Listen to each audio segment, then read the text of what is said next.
मेहनत का फल। एक समय की बात है। एक हरे भरे गांव में रामू नाम का एक गरीब किसान रहता था। रामू बहुत मेहनती था, लेकिन उसकी जमीन छोटी और पथरीली थी, इसलिए उसकी फसल अच्छी नहीं होती थी।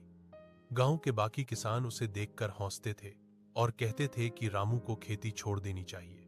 रामू उदास हो जाता था, पर उसने हिम्मत नहीं हारी। उसने ठान लिया कि वह अपनी जमीन को उपजाऊ बनाकर ही रहेगा। वह रोज सुबह जल्दी उठकर काम पर लग जाता।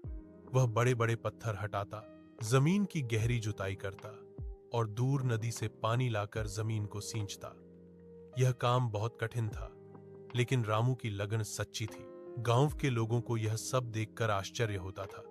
उन्होंने कभी किसी को इतनी मेहनत करते नहीं देखा था। अगले मौसम में जब बाकी किसानों की फसलें सामान्य थीं, तब रामू के खेत में हरी भरी फसल लहलहा रही थी। उसके गेहूं के दाने सुनहरे और मोटे थे। उसकी मेहनत रंग लाई थी। जब फसल कटाई का समय आया, तो रामू को इतनी अच्छी उपज मिली कि वह गांव के सबसे खुशहाल किसानों में गिना जाने लगा।